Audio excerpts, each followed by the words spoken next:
Name Kash by Asia Raees Khan episode 5۔ Sabeel نے ایک بار پھر صفا کو ہلایا۔ اٹھ جاؤ، آخری بار کہہ رہی ہوں، اب نماز قضا بھی ہو گئی تو نہیں اٹھاؤں گی۔ دھمکی سن کر بھی وہ سر ہلا کے کروٹ بدل گئی۔ سبیل اسے زور سے دھموکا جڑ کے اس سے دور کھڑکی میں آ گئی۔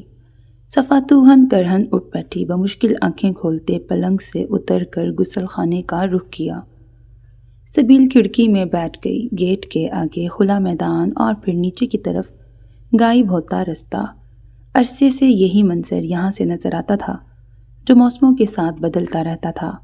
سب سے خوبصورت یہ بارش کے دنوں میں لگتا، تحت نگاہ سبزہ اور درمیان میں رنگ بھرتے جنگلی پھول۔ کچھ دن اور پھر یہ منظر پھر دلکش ہوگا۔ مونسون کی آمد کے پیش نظر اس نے سوچا۔ وہاں سے ہٹتے ہی نظر بلا ارادہ ہی بند دروازے پر ٹھہر گئی۔ چند پل بعد دروازہ کھلا اور آدم باہر نکلا۔ اس کا حلیہ مختلف تھا، ٹی شرٹ اور ٹریک پینٹ، پیروں میں جوتے تھے۔ دروازہ بند کر کے اس نے دونوں بازو دائرے میں گھمائے، پھر باری باری دونوں کاندھے مخالف سمت میں موڑے۔ ذرا جھک کے جوتوں کے تسمے کسے اور سیدھا ہوتے ہوئے سبیل کی طرح بلا ارادہ ہی یا پھر ارادتاً آنکھیں اوپر دریچے کی سمت سفر کر گئیں۔ ابھی مکمل اجالا نہیں پھیلا تھا مگر رات والی تاریکی بھی دم توڑ گئی تھی۔ سبیل کے کمرے میں مدھم بتی جل رہی تھی۔ نارنجی سی روشنی میں اتنا سمجھنا مشکل نہیں تھا کہ وہ بھی ادھر ہی متوجہ ہے۔ آدم نے گیٹ کھولا، پھر باہر نکل کر اسے بند کیا۔ اب کی دفعہ اس نے کس دن اوپر دیکھا۔ سبیل کو امید نہیں تھی۔ اس نے گھبرا کے پردہ اپنے سامنے کھینچ لیا۔ بے اختیار آدم کے چہرے پر مسکراہٹ پھیل گئی۔ سبیل نے پردے کی اوٹ سے جھانکا۔ وہ نیچے جانے والے راستے پر دوڑ رہا تھا۔ واک کو چلیں؟ صفا وضو کر کے باہر آئی تو اس کی ساری نیند غائب تھی۔ گیٹ کے اندر ہی کرنی ہے تو چلو۔ کئی دن سے ہم نے لمبا راؤنڈ نہیں لگایا صبح والا، پھر بارش شروع ہو گئی تو مہینوں موقع نہیں ملے گا۔ وہ دوپٹہ لپیٹ کر سبیل کے بچھائے مسلح پر کھڑی ہو گئی۔ وہ سبیل کا جواب سننے کو رکی نہیں اور نیت باندھ لی۔ اس کی نماز ہونے سے پہلے وہ لحاف اوڑھ کے بستر پہ لیٹ گئی۔ جو اس کے اندر چل رہا تھا اس کے بعد صفا کی موجودگی میں آدم کا سامنا خطرناک ہو سکتا تھا۔ صفا نماز دعا سے فارغ ہوئی تو اسے سوتا سمجھ کے خود بھی بازو میں لیٹ کر آنکھیں بند کر لیں۔ انہوں نے پہلے وقت دیکھا پھر فون کو۔ اس وقت صدیقی کا فون عام بات نہیں تھی۔ ہیلو؟ انہوں نے فون اٹھایا اور لحاف ہٹا کر مسہری سے نیچے چپلوں میں پیر ڈالے۔ رشی بابا گھر پہ ہیں؟ صدیقی نے وقت ضائع نہیں کیا۔ عنایت جہاں پوری طرح بیدار اور مستعد ہو گئیں۔ انہوں نے پلٹ کر مسہری کے قریب دیوار پہ لگا اکلوتا اور چپٹا بٹن دبایا۔ تصویر کلیئر نہیں ہے، نہ ہی نام اور پہچان مینشن ہے۔ صدیقی نے اخبار کا نام بتایا۔ پہیلیاں نہ بجھوائیں صدیقی۔ عنایت جہاں مورچے پر کھڑے فوجی کی طرح چوکنا ہو گئیں۔ ان کی آواز سخت اور سرد تھی۔ اسی وقت دروازے پر دستک کے بعد ثروت خاتون نے اندر قدم رکھا۔ انہیں دیکھ کے لگ رہا تھا وہ بیل سنتے ہی دوڑتی بھاگتی وہاں پہنچی ہیں۔ رشی کہاں ہیں؟ انہوں نے فون ذرا کان سے دور کیا۔ اپنے کمرے میں؟ عنایت جہاں کے چہرے پر قدرے سکون اترا۔ انہوں نے ثروت خاتون کو جانے کا اشارہ کیا۔ وہ دروازہ بند کر کے چلی گئیں۔ فون سننے کے بعد عنایت جہاں کا رخ رشتان کی خوبصورت خوابگاہ کی طرف تھا۔ انہوں نے دروازہ کھولا اور اندر جا کے پردے ہٹائے، پھر رشی کی مسہری کے کنارے بیٹھ گئیں۔ وہ گہری نیند سو رہا تھا۔ انہوں نے اس کے ماتھے سے رخسار تک ہاتھ پھیرا، پھر گال تھپ تھپا کے آواز دی، رشی؟ 2-3 آوازوں کے بعد اس نے کسمسا کے آنکھیں ذرا سی وا کیں۔ مما، آپ کیا کر رہی ہیں یہاں؟ کہتے ہوئے ہی آنکھیں پھر بند ہو گئیں۔ آپ ذرا ہمیں بتائیں گے کل کہاں تھے؟ اس وقت بھی ان کی آواز میں بیٹے سے مخاطب ہوتے وقت در آنے والی نرمی اور محبت تھی۔ رشی نے فوراً کوئی جواب نہیں دیا بلکہ آنکھیں موندے رہا۔ ہمیں علم ہوگا تو ہم بہتر طریقے سے ہینڈل کر سکیں گے۔ انہوں نے پیار سے بیٹے کے بالوں کو سنوارا۔ رشی نے جھٹ آنکھیں کھولیں۔ واٹ؟ اس کی آنکھوں میں اس ایک لفظ سے طویل سوال تھا۔ عنایت جہاں نے حوصلہ دیتے تبسم کے ساتھ سر ہلایا۔ رشتان نے بالوں میں انگلیاں پھنسائیں اور زور سے آنکھیں میچ کر جیسے یاد کرنے کی کوشش کی۔ نو مما، وہ ان کا ہاتھ ہٹا کے اٹھ بیٹھا۔ عنایت جہاں بھی کھڑی ہوئیں۔ کل کچھ بھی کنٹروورشل یا اسکینڈلس نہیں ہوا ہے۔ ایسے موقعوں پر تو وہ خود ہی انہیں یا صدیقی کو فون کر دیا کرتا تھا، اور ان دنوں انتخابات کے پیش نظر وہ خود بھی محتاط تھا۔ عنایت جہاں نے فون والا ہاتھ اوپر کیا اور اسکرین روشن کر کے بیٹے کے سامنے کی۔ غیر واضح تصویر میں اس کا چہرہ پہچاننا مشکل نہیں تھا۔ وہ ایک لڑکی کی کمر میں ہاتھ ڈالے تھا اور داخلے سے پہلے دونوں پلٹ کے دیکھ رہے تھے۔ یہ عام سی تصویر ہے؟ رشی نے الجھ کے انہیں دیکھا اور انگریزی میں کہا، آپ بیکار ہی پیرانوئڈ ہو رہی ہیں مما۔ آپ کب سے انہیں جانتے ہیں؟ کوئی سنجیدہ معاملہ ہے؟ عنایت جہاں کا سوال انگریزی میں تھا۔ نو، وہ تعجب سے ہنسا۔ نو مما، اسے یہ خیال بھی موسیقی خیز لگا تھا۔ ہم بس بدیز ہیں، اس نے لاپرواہی سے کہا۔ اوکے، انہوں نے مان لیا۔ لیکن آپ کو یہ پک کہاں سے ملی؟ اب وہ چونکا۔ News paper. ماں کے جواب پر بھی وہ مطمئن نہیں ہوا۔ اخبار میں اس کی اور اس کے دوستوں کی تصویر پہلی بار نہیں چھپی تھی۔ یہ لڑکی کل رات ہٹ اینڈ رن حادثے میں انوالو ہے۔ اب کہ انہوں نے وجہ بتائی۔ واٹ؟ وہ بستر سے نکل کے کھڑا ہوا۔ کوئی مر گیا ہے؟ اس نے انگریزی میں پوچھا۔ نہیں، مگر آپ ہمیں کل رات کی ڈیٹیل بتائیں۔ پھر اس نے تفصیل بتائی کہ وہ اپنے دوستوں کے ساتھ وائبنگ کر رہا تھا، اور وہ لڑکی یعنی روما کسی کے ساتھ سب سے پہلے چلی گئی تھی۔ آپ پریشان نہ ہوں، ہم دیکھتے ہیں۔ آج یا تو گھر پر رہیں یا بس یوں نہیں جائیں اور کہیں نہیں۔ رشی کی صورت سے لگ رہا تھا اسے یہ بات پسند نہیں آئی۔ پلیز۔ عنایت جہاں نے بیٹے کے گال پہ ہاتھ رکھا۔ اس نے مزید منہ پھلا لیا۔ اپنے فرینڈز کو یہاں بلوا لیں یا اسپرنگ ولیج چلے جائیں۔ اوکے، رشی نے نہ روٹھے پن سے کہا۔ Thank you. انہوں نے بیٹے کے ماتھے پر بوسہ دیا اور فون پر کال ملاتے ہوئے باہر نکل گئیں۔ انتخابات کے وقت سب کی نظریں اور نیت بدل جاتی ہے، کیا صحافی، کیا اپنی ہی پارٹی کے افراد، اور کیا رائے ہندگان۔ پھر عنایت جہاں کے لیے معمولی تو کچھ نہیں ہوتا تھا۔ انہیں اپنا بیٹا، اپنی سیاست اور اپنا مقصد سب ایک سے عزیز تھے، جن کے لیے وہ کوئی لوز اینڈ نہیں چھوڑتی تھیں۔ ان کی زندگی پھونک پھونک کے قدم رکھنے سے بھی آگے کی احتیاط میں گزری تھی۔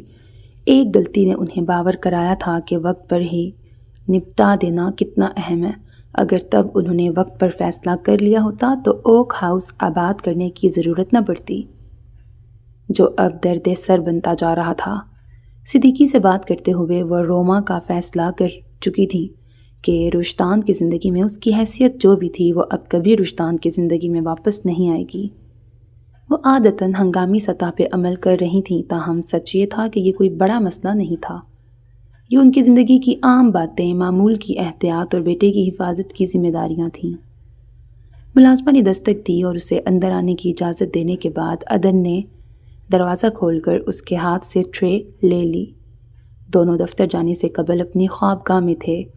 میر عثمان لیپ ٹاپ کھولے کچھ کام کر رہے تھے۔ دونوں صبح کی پہلی کافی اپنی خوابگاہ میں پیتے تھے۔ ہم آج ممی سے ملنے جائیں گے۔ عدن نے ٹرے سے سیاہ کافی کا مگ اٹھایا۔ میر عثمان نے مگ لے لیا۔ Thank you. انہوں نے کرسی سے پشت لگا کر عدن کو دیکھا۔ ہم نے کہا ہم آج آفس سے گھر جائیں گے، یعنی ممی کی طرف۔ کافی دن سے ان سے ملے نہیں ہیں۔ انہوں نے ٹرے میز پہ رکھی اور دوسرا مگ اٹھایا۔ سوری، ہم نے سنا نہیں تھا۔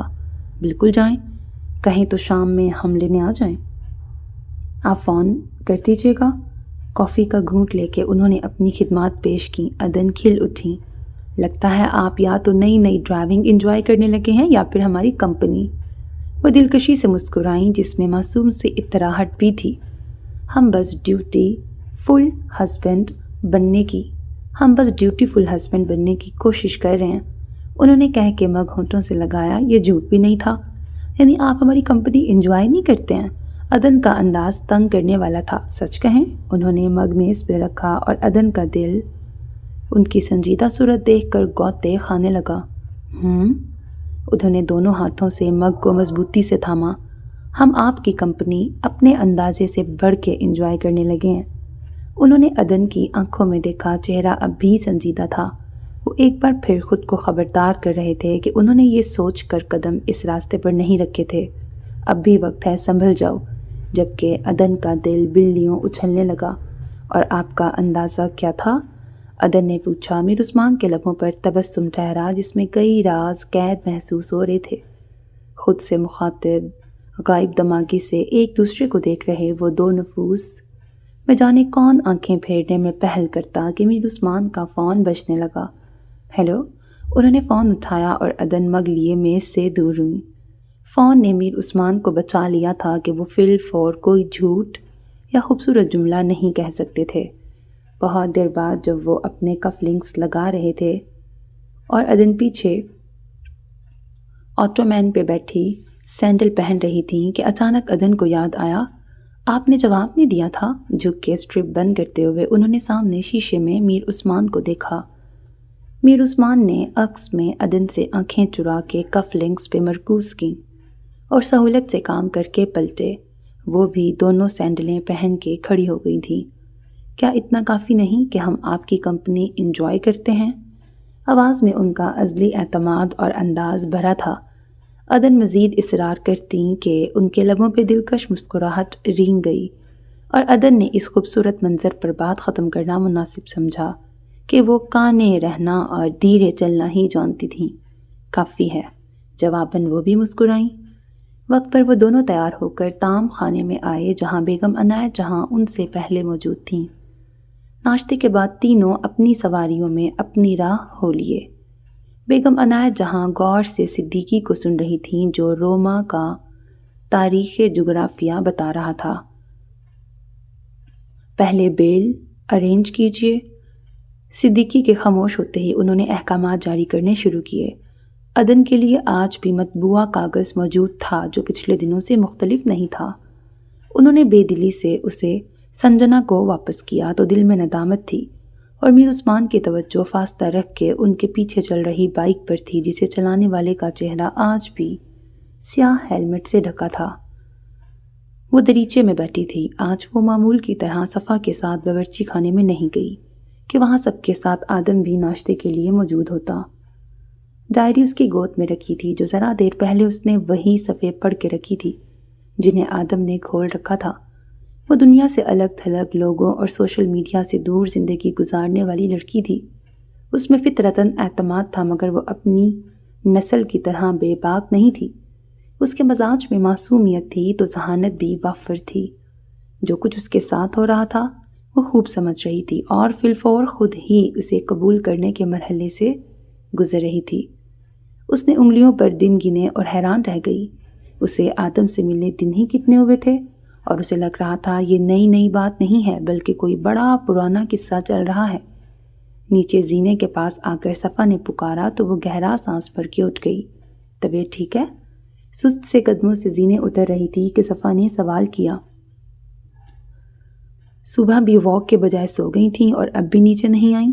اس کی تشویش پر سبیل شرمندہ ہو گئی۔ سب ٹھیک ہے، تمہیں پڑھانے کے لیے رات دیر تک پڑھ رہی تھی۔ اس نے صفا کی تفتیش ختم کرنے کے لیے اسے دوسرے مسئلے میں الجھایا۔ حسب امید صفا نے شکل پر مسکینیت طاری کی۔ اب تم اپنی طبیعت بحال رکھو کیونکہ میں نے بخار بھی ہوا نا تو تمہیں چھوڑنا نہیں ہے، سبیل نے آگاہ کیا۔ باورچی خانے میں صرف نسیم بانو تھیں۔ ان کی باتیں سن کے انہوں نے پوچھا، آخری پرچہ کب ہے؟ سبیل نے تاریخ بتائی۔ اس کے بعد تو کوئی امتحان نہیں دینا تم دونوں نے؟ نہیں، صفا نے ترنت جواب دیا۔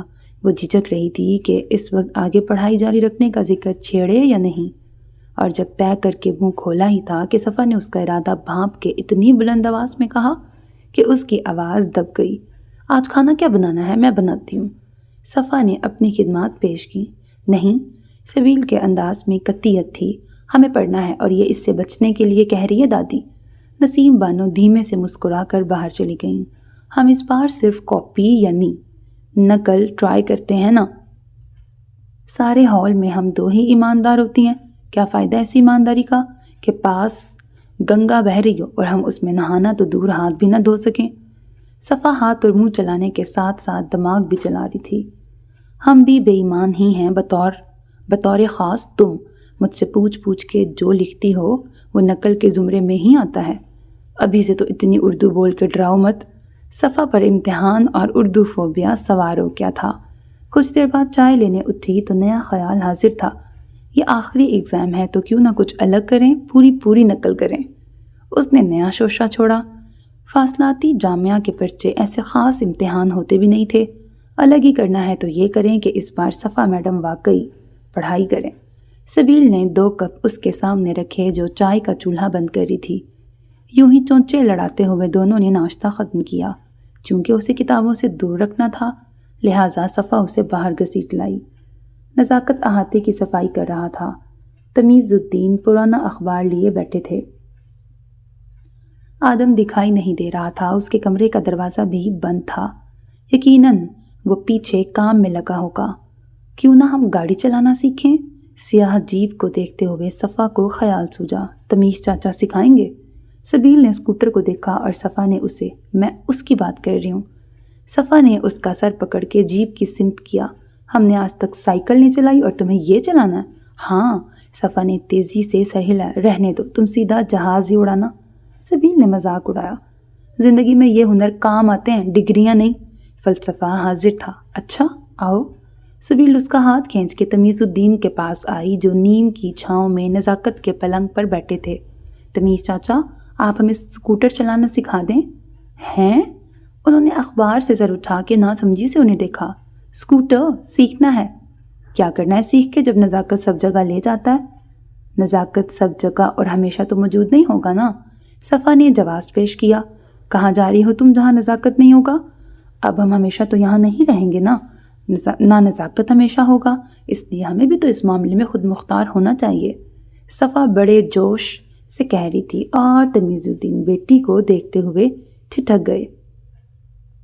وہ غائب دماغی سے اسے دیکھ رہے تھے۔ چلو، تمیز الدین کا رد عمل دیکھ کے سبیل نے اسے گھسیٹا۔ دیکھا کتنی عجیب بات ہے یہ کہ چاچا بھی ہونک بنے گھور رہے تھے۔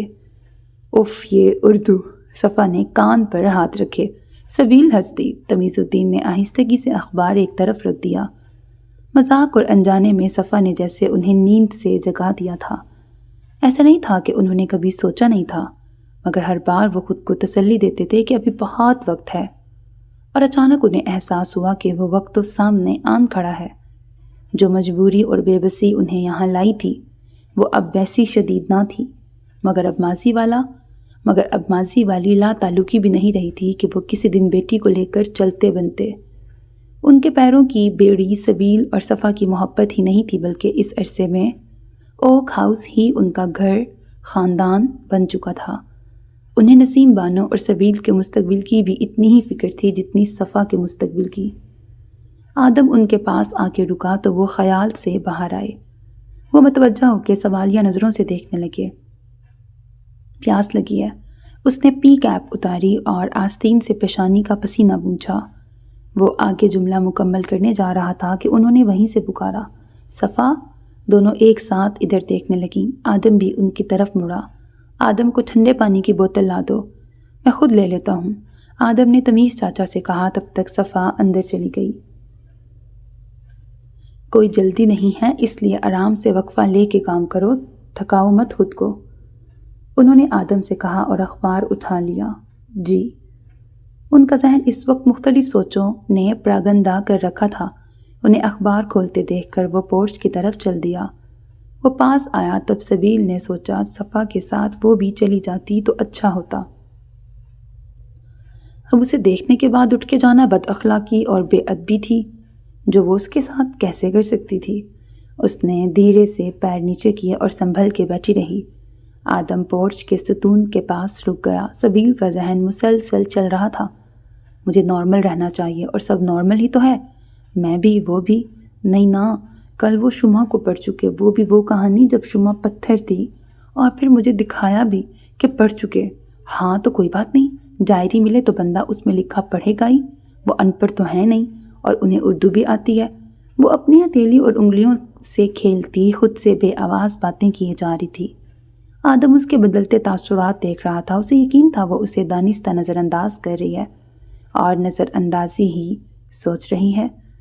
اس نے سینے پہ ہاتھ باندھے اور کندھا ستون سے لگا دیا۔ اس سے قبل آدم نے اسے جو بھی رنگ پہنے دیکھا، اسے محسوس ہوا تھا کہ یہی مخصوص رنگ اس پر بھلے لگتے ہیں، مگر اس پل اس کا گہرا جامنی جوڑا دیکھ کر اس نے اعتراف کیا، دنیا کے سارے رنگ اس پہ بھلے لگتے ہیں، ورنہ آج سے قبل یہ اس کا ناپسندیدہ ترین رنگ تھا۔ دیکھو سبیل، انہیں یہی رہنا ہے اور تمہارے ساتھ صفا ہے۔ اس نے تمہارے اندر لگا احساسات کا یہ نیا بازار دیکھ لیا نا، تو سمجھو گئی تم۔ اس لیے انسان بنو، ہیروئن نہیں۔ لا حول ولا قوت، کیا بکواس سوچ رہی ہوں میں۔ اس نے سر کو جنبش دی اور نگاہ آدم پر پڑی۔ گرد دھوپ کی تپش سے جھلکی سرخی اور پسینہ اس کی مشقت کے ثبوت تھے۔ وہ نظر ملتے ہی مسکرایا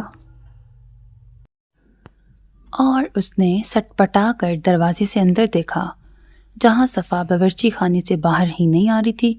میں صفا کو دیکھتی ہوں۔ اس نے پیر سے چپلیں ٹٹول کر پہنی۔ آپ کیا دیکھیں گی؟ انہیں پانی لے کے یہیں آنا ہے۔ آدم کا انداز نہ بدلا۔ وہ جو تیزی سے بھاگنے کا ارادہ کیے بیٹھی تھی، بیٹھی رہی۔ ہاں، اگر ادھر کنواں کھودا جا رہا ہو تو۔ اس نے جملہ ادھورا چھوڑا۔ سبیل نے دیکھا اس کے لفظوں کی طرح ہی تبسم بھی معنی خیز تھا۔ اس نے نگاہیں دائیں بائیں کر لیں۔ بے وقوف، ایسے کرو گی تم اکیلے دنیا کا مقابلہ؟ ایک بار پھر خود کو للکارا کہ انسان بنو، اعتماد سے بات کرو، ایک انسان ہی تو ہے، نارمل سا۔ اس نے اعتماد سے اسے دیکھا اور دل منمنایا۔ جب ہم ساتھ ہوں تو کچھ نارمل نہیں رہتا۔ کتنا کام باقی ہے؟ اس نے اندر کے شور کو دبانے کے لیے بے تکا سا سوال کیا۔ بہت سارا۔ آدم نے اختصار سے کام لیا۔ ظاہر ہے کل ہی شروع کیا ہے، اور ادھر تو چھوٹا سا جنگل ہے۔ ایک بار پھر وہ خود سے بات کر رہی تھی۔ اس نے زمین پر لٹک رہا دوپٹے کا ایک کونا ہاتھ میں لے رکھا تھا۔ ہال سے آواز ابھری اور اس نے شکر ادا کیا۔ آدم نے ستون کا سہارا چھوڑا۔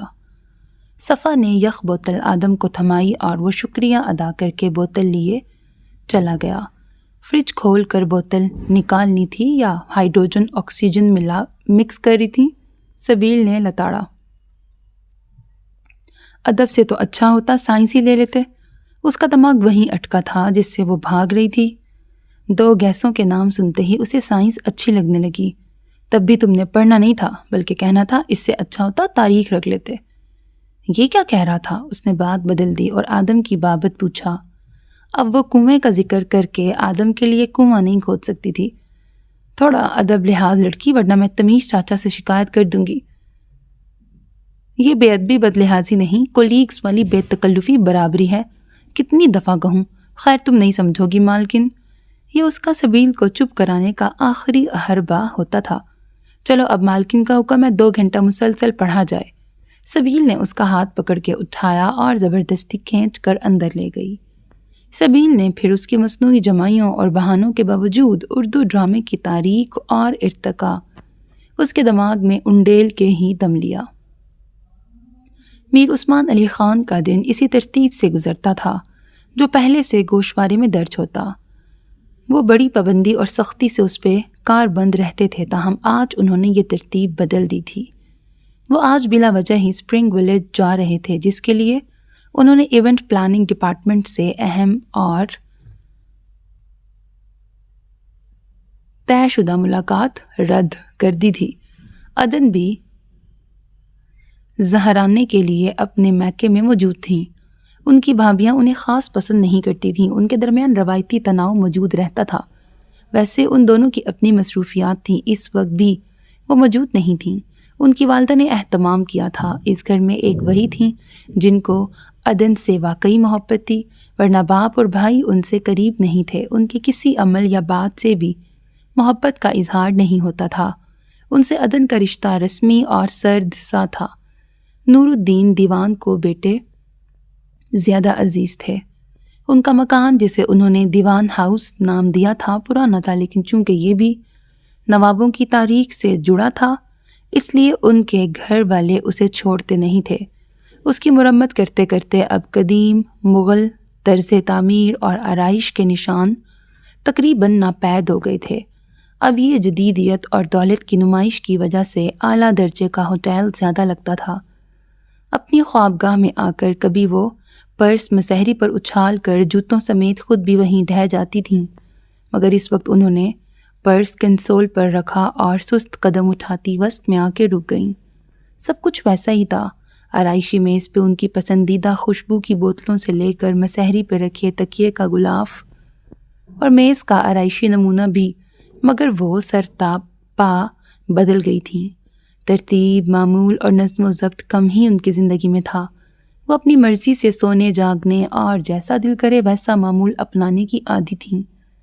وہ چیزیں ادھر ادھر اچھالنے سے لے کر شام سے سو جانے، صبح دیر سے جاگنے، ناشتہ کھانا گول کرنے، تو کبھی کمرے میں بستر پہ بیٹھ کے کھانے جیسے سارے عام کام کرتی تھیں، مگر اب وہ کوٹھی خیاباں اور میر عثمان خان کے اصول، معمول، پسند اور مزاج کے مطابق ڈھل گئی تھیں۔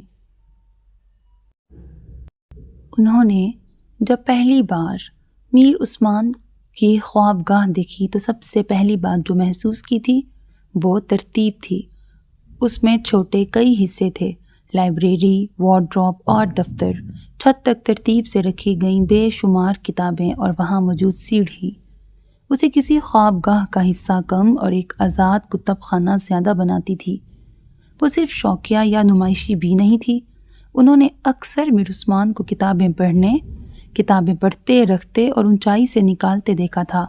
یہاں اتنی بڑی عمارت کی دیکھ بھال اور مرمت اسے اپنی اصل اور قدیم حالت جیسا رکھنے کے لیے ہوتی تھی۔ قدیم و جدید کا امتزاج بنیادی حسن کو بدلے بنا اس خوابگاہ کی دلکشی کو بڑھا دیتا تھا۔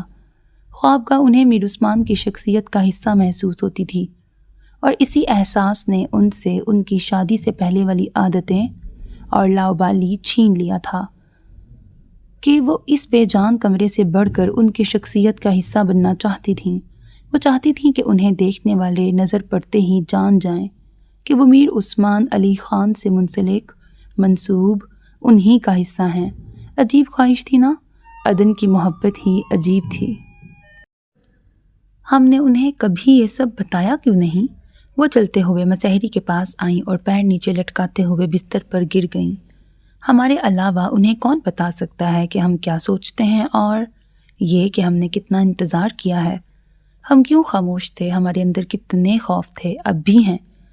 ہمیں یہ سب میر عثمان کو بتانا چاہیے کہ ہم کیا سے کیا ہو گئے ہیں، اور آپ ہیں کہ اب بھی ہمیں اپنے اندر جھانکنے کا موقع تک نہیں دے رہے ہیں۔ سوچتے ہوئے ان کے اندر شکوہ ابھرا، کیا ہوگا جب ہم انہیں کہیں گے ہم برسوں سے ان کے متاثرین میں شامل ہیں؟ اگلے خیال نے انہیں مسکرانے پر مجبور کر دیا۔ ہماری محبت اور پسند نواب بیگم کے پرپوزل جتنی نئی نہیں بلکہ بڑی قدیم ہے، اتنی قدیم کہ… دروازے پر ہوئی دستک نے ان کے تصور اور سوچ کو لگام ڈال دی۔ یس، انہوں نے گردن موڑ کے دروازے کو دیکھا۔ دروازہ کھول کر ملازمہ اندر آئی۔ میم آپ کو بلا رہی ہیں۔ وہ مؤدب انداز میں دروازے کے پاس ہی رک گئی۔ ان سے کہیں ہم آ رہے ہیں۔ وہ ملازمہ کے جانے کے بعد بھی یوں ہی لیٹی چھت کو دیکھتی رہیں۔ ہم انہیں اپنی محبت کی کہانی سنائیں گے ضرور۔ وہ فیصلہ کر کے اٹھ کھڑی ہوئی۔ اور یہ محبت اتنے برس خاموش کیوں تھی؟ اندر سے آواز آئی، کیا اس کی اصل وجہ بھی بتائیں گی؟ انہوں نے سر جھٹک کے اس آواز کو انسنا کیا۔ نیچے صبیحہ بیگم کھانے کی میز پر ان کی منتظر تھیں۔ ان دونوں کے علاوہ گھر کا کوئی تیسرا فرد نہیں تھا ماں سوائے ملازمین کے۔ اتنا اہتمام نہ کیا کریں ممی، انہوں نے انواع و اقسام کے پکوان دیکھ کر کہا۔ صبیحہ بیگم خوش خوراک تھیں اور دوسروں کو کھلانے کی شوقین بھی۔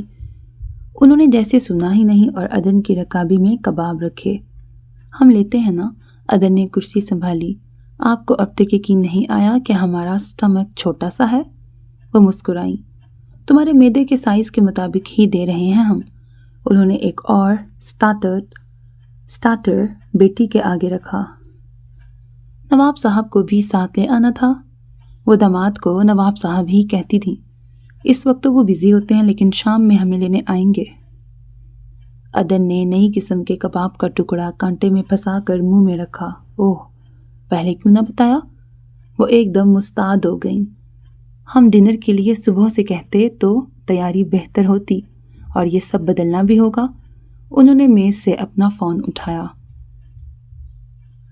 صبیحہ بیگم اس معاملے میں اتنی حساس تھیں کہ انہیں انواع پکوان کے ساتھ وہ ان کی متوقع آمد کا سن کے ہی میز کے ساتھ برتن، کٹلری، لوازمات سب تبدیل کر کے دنیا کے بہترین متبادل سے سجا دیتی تھیں، جبکہ عدن یہ جانتے ہوئے بھی ماں کی خوشی کے لیے چپ رہتی کہ کوٹھی خیابہ میں اب بھی چین، جاپان، ترکی اور جانے کن کن ممالک کی صف اول کی اور اب ناپید ہو چکی تکنیک اور ہنر سے بنایا یکتا سارا سامان تھا۔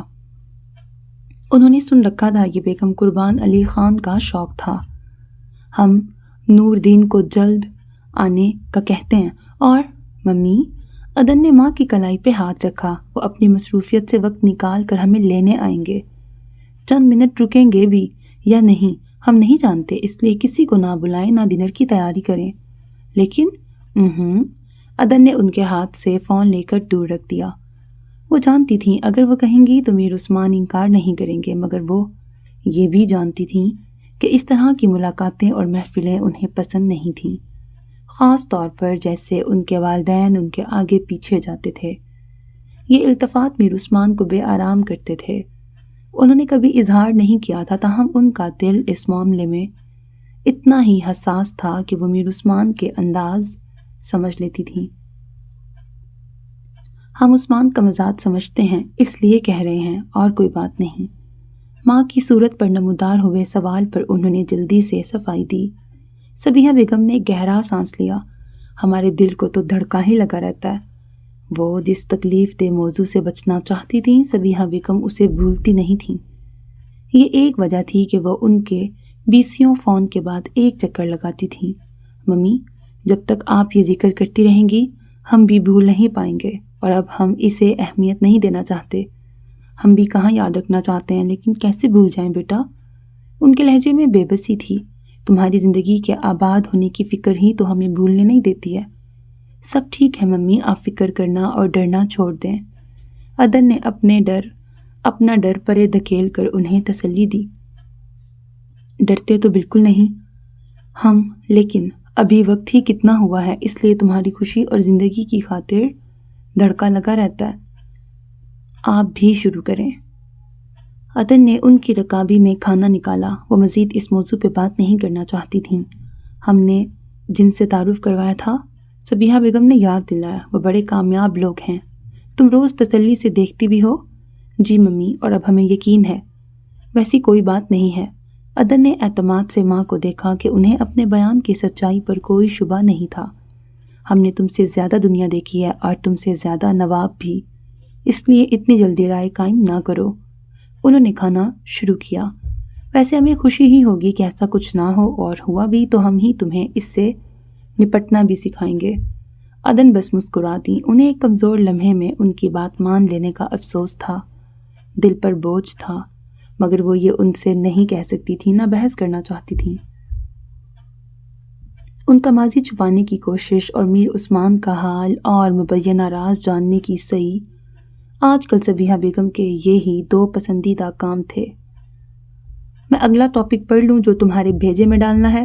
صفا نے نیچے چلنے کو کہا تو اس نے دوسری کتاب اٹھا لی۔ آج کی پڑھائی ہو گئی، اب ایک لفظ بھی نہیں پڑھنے والی میں، صفا نے ہاتھ لہرا کے جتایا اور فوراً چلی گئی۔ مانو ذرا دیر رکی تو سبیل اسے پھر بٹھا لے گی۔ سبیل نے مسکراتے ہوئے کتاب واپس رکھی اور پلنگ سے اتر گئی۔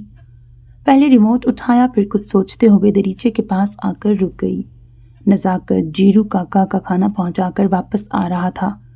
صفا کھانے کے دوران نسیم بانو کا ہاتھ بٹانے ہی گئی تھی، پہلی بار اس کا دل کیا کہ کمرے کے باہر راہداری میں عقب کی سمت میں سدا بند رہنے والی رنگین شیشے لگی کھڑکی کھول کر دیکھے کہ اس طرف ہو کیا رہا ہے۔ وہ اس وقت کچن میں ہوں گے، میں جا کے دیکھ سکتی ہوں۔ اس نے خود ہی پیچھے جانے کا سوچا۔ اسی وقت آدم اپنے کمرے سے نکلا۔ دروازہ بند کر کے پورچ کی طرف بڑھتے ہوئے اس نے اوپر دیکھا تھا۔ کھڑکی سے ذرا دور کھڑے ہیولے کا کاسنی رنگ اسے دکھائی دے رہا تھا۔ سبیل کو یقین تھا دن کے وقت جب بتیاں بھی بند تھیں کھڑکی سے دور وہ اسے نظر نہیں آ رہی ہوگی، لہٰذا نہ وہ وہاں سے ہٹی نہ نظریں ہٹائیں۔ آدم پورچ کی چھت تلے غائب ہوا اور وہ ریموٹ بستر پر اچھالا اور کھڑکی کے چبوترے پر بیٹھ گئی۔ کھڑکی کی سرد سوراخ پر پیشانی ٹکائی تھی کہ دفعتاً اس کے اندر یاسیت بھر گئی تھی۔ کیا میں اس قدر خالی ہوں؟ یکایک اسے اپنا آپ بہت ارزاں اور برا لگا۔ ایک مرد سے ٹکرانے کی دیر تھی اور میں اس کی جانب کھینچی جا رہی ہوں۔ اتنا لوز کیریکٹر ہے میرا۔ پہلے اسے اپنا خیال نہایت برا لگا، پھر یہی کڑوا سچ محسوس ہوا۔ اسے خود ترسی کے ساتھ غصہ بھی آنے لگا۔ دل دلائل دینے کے لیے مچل کے رہ گیا کہ پہلا مرد چند دن کی شناسائی اور اس کی حرکتیں سب ڈٹ کے آنکھیں دکھا رہے تھے کہ یہ احساس ایسا غلط بھی نہیں۔ میں نے کون سی دنیا دیکھی ہے، کہاں مجھے لوگوں کو برتنے، سمجھنے، پرکھنے کا تجربہ سلیقہ ہے جو مجھے کھرے کھوٹے کی پہچان ہو۔ مگر کھرے کھوٹے کی پہچان بھی کیوں؟ تمہیں تو خود کو روکنے سنبھالنے کی ضرورت ہے، تم تو اندھا دھند بھاگی جا رہی ہو۔ وہ پیشانی ہٹا کے سیدھی ہوئی۔ اس وقت وہ شرمندگی محسوس کر رہی تھی، تب سے بے قابو ہوا دل اور احساسات بھی مجرموں کی طرح سر جھکائے خاموش تھے۔ میری حرکتیں نہایت فضول ہیں۔ کیا ہو گیا ہے مجھے؟ اب میں کنٹرول کروں گی، اور کوئی کیسا بھی ہو مجھے کیا؟ مجھے یوں بھٹکنا نہیں ہے۔ وہ چند دن بعد یہاں نہیں ہوں گے، مگر مجھے تو یہیں رہنا ہے۔ یہ بات اتنی بار دہرائی گئی تھی کہ اس کا لاشعور پھر اسے اوک ہاؤس ہی عافیت گاہ ہے اور واحد عافیت گاہ ہے سمجھا رہا تھا۔ آدم سے دور رہنے کا یہ جواز ہی کافی تھا کہ وہ یہاں سے کہیں نہیں جا سکتی۔ اس کے لیے اپنی دادی سے بڑھ کے کچھ نہیں تھا۔ نامحسوس طور پر یہ اس کے دماغ میں اس قدر پختہ اور گہرا بیٹھ چکا تھا کہ وہ اپنی خوشی خواہش کو چلتے ہوئے خود کو وہی یاد دلا رہی تھی۔ اسے یہاں سے نکل کر تنہا باہر گھومنے کا ارمان تھا تو لوٹ کے یہیں آنا ہے۔ یہ خیال بھی اس ارمان کا ساتھی تھا۔ وہ اٹھ کے آئینے کے سامنے آئی۔ اب نہ تمہیں سرخ ہونا ہے، نہ آنکھیں بھٹکانی ہیں، اور گھبرا کے بکواس تو قطعی منہ سے نہیں نکالنی، سب کچھ قابو میں رکھنا ہے۔ شیشے میں اپنے عکس کو ہدایات دے رہی تھی۔ تم فلمی ہیروئن نہیں ہو جو گھر آئے اجنبی یا راستے میں ملے ایرے گہرے پر فدا ہونے لگو۔ اس نے اپنا دوپٹہ درست کیا اور گردن اکڑائی۔ ایرے گہرے میں دل کسمسایا جسے اس نے نظر انداز کیا۔ کانفیڈنس سے بات کرو۔ اور اس نے ہاتھ اٹھا کر عکس کو تنبیہ کی، ہیروئن نہیں بننا دوبارہ۔ اس کے سامنے اس پر حیا کا حملہ ہوتا تھا اور وہ چھپانے کی کوشش میں وہ جو سٹ پٹا کر جو الٹی سیدھی حرکت کر بیٹھتی تھی، اب خود سے وہ نہ دہرانے کا عہد کیا جا رہا تھا۔ شیشے میں پیچھے دریچہ نظر آ رہا تھا۔ وہ پلٹ کے کھڑکی کے پاس آئی۔ اب یہ پردہ نہیں ہٹے گا۔ اس نے پردہ پوری کھڑکی پر پھیلا دیا۔ ویسے ہو کیا رہا ہے مجھے تو یہ بھی نہیں پتا، بس فلموں کی وجہ سے دماغ خراب ہو گیا ہے اور کچھ نہیں۔ جب کوئی بات سمجھ میں ہی نہ آئے تو وہ صحیح کیسے ہو سکتی ہے؟ ذہن نے ایک اور منطق گھڑی۔ سب کے جانے کے بعد صفا نے اسے آواز لگائی۔ دونوں نے کھانا کھایا۔ تمام وقت صفا اب نہیں پڑھنا یاد دلاتی رہی۔ سبیل بقیہ دن اپنے کمرے سے باہر نہیں نکلی۔ وہ دل ہی دل میں خود سے کیے وعدے دہرا رہی تھی۔ دوپہر میں فلم دیکھتے ہوئے صفا سو گئی تھی، مگر وہ غائب دماغی سے اسکرین پر نظر جمائے جاگتی رہی۔ کھانے کے بعد وہ کچھ دیر سو گئیں۔ شام میں بھتیجوں اور بھتیجی کے ساتھ کچھ وقت گزارا اور پھر میر عثمان کو پیغام بھیجا کہ وہ آ جائیں۔ انہوں نے دیکھ تو لیا مگر جواب نہیں دیا تھا۔ نور دین آ گئے اور بھابیاں بھی، مگر میر عثمان آئے نہ ان کا فون یا پیغام۔ انہوں نے اپنے ڈرائیور کو بھیج دیا تھا کہ میر عثمان کے ساتھ جانا ہے۔ وہ اسے فون کر کے بلا سکتی تھیں، مگر انہیں وہ بھی ٹھیک نہیں لگ رہا تھا کہ جب عثمان نے خود کہا ہے تو انہیں انتظار کرنا چاہیے۔ آخر میر عثمان کا پیغام موصول ہوا۔ سوری، ہمیں دیر ہوگی، آپ گھر چلی جائیں۔ وہ ڈرائیور کو بلانے کے بجائے اوبر سے چلی گئیں۔ میر عثمان سپرنگ ولیج کے اپنے بنگلے میں تنہا بیٹھے کسی گہرے خیال میں گم تھے۔ ان کے ماتھے کی شکنیں اور آنکھوں کی سرخی بیک وقت غصہ اور دکھ کو بیان کر رہی تھیں۔ انہیں یقین ہو چلا تھا عدن کا ورک ڈسکرپشن انہیں الجھائے رکھنا تھا۔ انہیں غصہ عدن اور عنایت جہاں سے زیادہ خود پر تھا۔ پچھلے دنوں جو انہوں نے صبر کہہ کر عدن کے ساتھ وقت گزارا تھا وہ نہ چاہتے ہوئے بھی ان کے لیے اہم ہو گیا تھا، اور اب وہ اپنی بے وقوفی پر خود سے خفا تھے۔ عنایت جہاں نہیں آئی تھی، نہ میر عثمان آئے تھے۔ ثروت خاتون نے انہیں بتایا تھا کہ رشی اور اس کے دوست بھی موجود ہیں۔ انہوں نے ظاہرانہ ہی دیر سے کیا تھا، اور سبیحہ بیگم نے انہیں بے تحاشا کھلایا بھی تھا، لہٰذا انہوں نے ثروت خاتون کو کھانے کے لیے منع کر دیا تھا۔ اب تک بزی ہیں؟ عدن نے عثمان کو لکھا۔ کچھ دیر فون دیکھتی رہیں، مگر ڈبل ٹک کا رنگ نہ بدلا۔ زیادہ ہی مصروف ہیں، انہوں نے سوچا، یا ان کتابوں سے کچھ آئیڈیا لیں۔ انہوں نے سر اٹھا کے کتابوں کی کتاروں کو دیکھا۔ وہ چلتی الماریوں کے پاس آئیں۔ تاریخ، سائنس اور فلسفے کی کتابیں سب سے زیادہ تھیں۔ کتابوں پر ہاتھ رکھ کر چلتے ہوئے انہوں نے ایک خوش رنگ کتاب کھینچ لی اور کرسی پر آ بیٹھیں۔ میز پر رکھ کے کتاب کھولی اور جھک کر دیکھنے لگیں۔ انہیں اس وقت مطالعہ نہیں کرنا تھا۔ جلدی کتاب بند کر کے کرسی سے پشت ٹکائی۔ وہ بے خیالی میں سیدھے ہاتھ کی انگوٹھی گھمائے جا رہی تھیں جو انہوں نے سویرے پہنی تھی۔ ہمیں کال کرنی چاہیے۔ انہوں نے انگوٹھی نکال کے میز پہ رکھ دی اور فون اٹھایا۔ دوسری جانب رنگ جاتی رہی مگر جواب نہ ملا۔ میر عثمان فون سکرین پر عدن کالنگ دیکھتے رہے تھے۔ وہ جس وقت گھر پہنچے عدن سو رہی تھیں۔ وہ کتنی دیر گہری نیند میں ڈوبے چہرے کو دیکھتے رہے۔ آپ کامیاب رہیں کہ ہم خوش فہمی میں مبتلا ہونے لگے تھے۔ یہ غیر معمولی حسین صورت انہیں بڑا حسین مگر معمولی دھوکہ دے رہی تھی کہ وہ زندگی میں اس سے بڑے فریب کھا چکے تھے۔ یہ الگ بات، اس معمولی دھوکے نے پہلی بار دل کو یہ کسک دی تھی۔ وہ لائبریری میں آئے تو وہاں میز پر عدن کی انگوٹھی رکھی تھی۔ اس کا مطلب وہ ان کی غیر موجودگی میں ادھر آئی تھیں۔ انہوں نے ہمیشہ کی طرح انگوٹھی اٹھا کر آرائشی میز پر نہیں رکھی، بلکہ اسے چھوا تک نہیں۔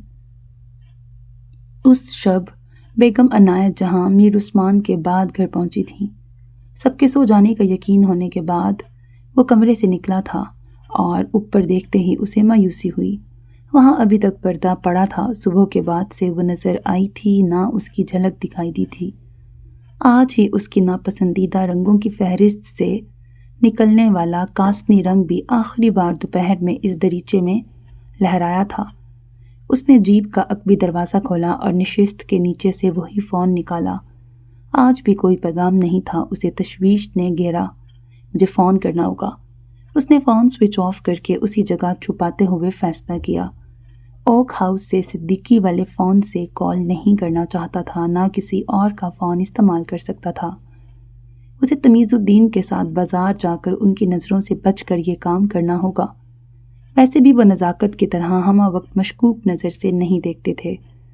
وہ ذمہ دار تھے، پھر بھی ان کے ساتھ ہوتے ہوئے کسی طرح یہ کام کر لینا ممکن تھا۔ اس نے طے کیا وہ کل یہ کام کرے گا۔ وہ جیپ سے باہر نکلا اور پھر اوپر دیکھا۔ اس نے بھی امتحان اور پڑھائی جیسے لفظ سنے تھے۔ پڑھائی ہو رہی ہے یا پڑھ پڑھ کے تھک گئی ہیں؟ وہ کمرے میں جانے کے بجائے دروازے کی چوکھٹ سے لگ کے کھڑا ہو گیا۔ جانے کیوں اسے امید تھی کہ پردہ سرکے گا، وہ دکھائی دے گی، لیکن جب بہت دیر ہو گئی تو وہ اندر چلا آیا۔ ایگزامز جو اسے بچپن میں بھی برے نہیں لگتے تھے اس وقت برے لگے۔ آج اس نے کروٹیں نہیں بدلیں۔ وہ کھڑکی کی طرف رخ کیے ہی سو گیا تھا۔ عدن نے پردہ ہٹایا۔ بالکنی خالی تھی۔ اتنا لیٹ آئے اور وقت پر جاگ گئے، بلکہ جلدی جاگ گئے۔ انہوں نے سوچتے ہوئے کتب خانے کا رخ کیا۔ آہستگی سے دروازہ کھولا۔ میر عثمان لیپ ٹاپ میں مصروف تھے۔ آہٹ پر بھی انہوں نے سر اٹھایا، نہ کچھ کہا۔ اتنا کام؟ عدن نے کہا اور بڑی سی میز کے پاس آ کر رک گئیں۔ میر عثمان اب بھی متوجہ نہیں ہوئے۔ کیا ہم ڈسٹرب کر رہے ہیں؟ میر عثمان سے زیادہ شائستہ بندہ انہوں نے نہیں دیکھا تھا، لہٰذا فوراً خیال آیا اور انہوں نے پوچھ لیا، ہم آتے ہیں کچھ دیر میں۔ میر عثمان نے کی پیڈ پر متحرک انگلیوں کے ساتھ ان کی سمت دیکھے بغیر کہا، سوری۔ وہ آہستگی سے معذرت کرتی دبے قدموں کمرے سے نکل گئیں۔ گویا ان کے قدموں کی آواز بھی میر عثمان کے لیے مداخلت ثابت ہو سکتی تھی۔ دروازہ بند ہوتے ہی میر عثمان نے ہاتھ روک لیا۔ دونوں ہاتھ بالوں میں پھیرتے ہوئے انہوں نے سر کی پشت پر دونوں ہتھیلیاں روک لیں۔ کرسی سے پشت ٹکا کر وہ بند دروازے کو دیکھ رہے تھے۔ انہوں نے ایسی زندگی نہیں گزاری تھی جہاں دو چہرے رکھنے پڑتے یا منافقت ناگزیر ہوتی، مگر کچھ عرصے سے ان کی زندگی ایسی ہی ہو گئی تھی جو اب ان کے لیے بوجھ بن رہی تھی۔ انہیں اپنا یہ روپ، زندگی کا یہ رخ اچھا نہیں لگتا تھا، مگر یہی ایک راستہ سامنے تھا جس پر آگے بڑھنا ضروری تھا۔ وہ شفافیت پسند اور صاف گو تھے۔ کتنا ہی مشکل کیوں نہ ہو، وہ اپنے انداز میں دو ٹوک بات کرنا پسند کرتے تھے۔ یہ اصول انہوں نے کام، تجارت، دوستی، گھر، ہر جگہ اپنائے رکھا تھا۔ گھر میں کبھی انہیں ایسی صورتحال کا سامنا نہیں کرنا پڑا تھا۔ جب وقت آیا تھا کہ ان کا دو ٹوک انداز کوٹھی خیاباں کے در و دیوار ہلا دے گا، تب بھی انہوں نے یہ اصول نہیں توڑا تھا، مگر اب وہ جس جنگ کا فریق تھے وہاں حریف کے ساتھ اس اصول کے ساتھ مقابلہ نہیں کیا جا سکتا تھا، خاص طور پر جب انہیں دشمن کا مقصد نہیں معلوم تھا۔ عدن تیار ہو گئی، مگر وہ کتب خانے سے باہر نہ آئے۔ ان کی کافی بھی انہوں نے ملازمہ کے ذریعے وہیں بھجوا دی تھی۔ جب وہ آئے تو بھی فون پر مصروف تھے۔ اسی طرح انہوں نے بعجلت تیاری مکمل کی تھی۔ ہم نے پہلی بار آپ کو اتنا مصروف دیکھا ہے، عدن کہے بنا رہ نہ سکی۔ چند دن ہم یوں ہی بزی ہیں، سوری۔ انہوں نے ہمیشہ کی طرح عدن کو دیکھا نہیں، ورنہ ایسی چھوٹی موٹی معذرت بھی وہ آنکھوں میں آنکھیں ڈال کے کرتے تھے۔ آج انہوں نے معمول سے کم وقت میں ناشتہ ختم کیا اور عنایت جہاں اور عدن سے پہلے ہی چلے گئے۔ جب عدن کو پرنٹ شدہ پرچہ ملا تو انہوں نے بنا کسی جوش کے سرسری نظر ڈالی، مگر اگلے ہی پل چونک گئیں۔ وہ ان کی توقع کے برعکس تھا۔ انہوں نے ٹیکا ہٹا کے پہلو بدلا۔ تو کیا ممی ٹھیک کہتی ہیں؟ ان کا دل ڈولنے لگا۔ نہیں، انہوں نے یہ تو نہیں کہا تھا کہ وہ آفس میں ہی تھے، وہ تو ہم نے ازیوم کر لیا تھا، وہ خود کو سمجھانے لگی۔ عدن کا سارا دن کام میں دل نہیں لگا۔ کئی بار انہوں نے فون اٹھایا کہ میر عثمان کو فون کریں، تاہم ہر بار فون واپس رکھ دیا۔ ہم غلط سوچ رہے ہیں، ایسا ہو ہی نہیں سکتا، اب ہمیں یہ ختم کر دینا چاہیے، ہم ان سے کہہ دیں گے کہ ہم مزید جاری نہیں رکھنا چاہتے۔ انہوں نے فیصلہ کیا، مگر چین پھر بھی نہ ملا۔ صبح اس نے تمیز الدین سے باہر جانے کا پوچھا، مگر ان کا ارادہ نہیں تھا اور تنہا اس کے جانے کا تو سوال ہی نہیں تھا۔ وہ جانتا تھا اسے جانے نہیں دیا جائے گا، اور پوچھ کر یا باہر جانے کا بہانہ یا کوشش کر کے وہ مشکوک نہیں ہونا چاہتا تھا۔ صبر سے اگلے دن تمیز الدین کے بازار کے چکر کی دعا کے علاوہ کوئی اور چارہ نہ تھا۔ ان کے منع کرنے کے بعد وہ اپنے کام سے لگ گیا تھا۔ اسے تجربہ نہیں تھا، مگر نئے کام کرنے یا نئی چیزوں کا تجربہ اس کا پہلا شوق تھا، لہٰذا اس جھاڑ جھنکار سے اٹے حصے کو صاف ستھرا کرنا اسے برا نہیں لگ رہا تھا۔ خشک اور جنگلی پودے جڑ سے اکھاڑ کے وہ ایک جگہ اکٹھا کر رہا تھا۔ خشک اور ہرے بھرے پودے زمین سے نکال کر وہ الگ الگ رکھ رہا تھا۔ جیرو کاکا کے کمرے سے کافی اوزار اور ضروری سامان مل گیا تھا۔ دوپہر ہونے کو آئی تھی، مگر وہ اسے دکھائی نہیں دی۔ جب وہ کھانے کے لیے اندر آیا تو پر امید تھا کہ کہیں تو نظر آ جائے گی۔ نظر نہ بھی آئے تو اس کا دوپٹہ دکھائی دے جائے گا یا اس کی آواز سننے کو مل جائے گی، مگر وہ بھی نہ ہوا۔ کہیں بیمار تو نہیں؟ اس نے باورچی خانے کا سلیب صاف کر رہی صفا کو دیکھا۔ کیا مجھے پوچھنا چاہیے؟ وہ سوچتا رہا اور کھانا ختم ہو گیا۔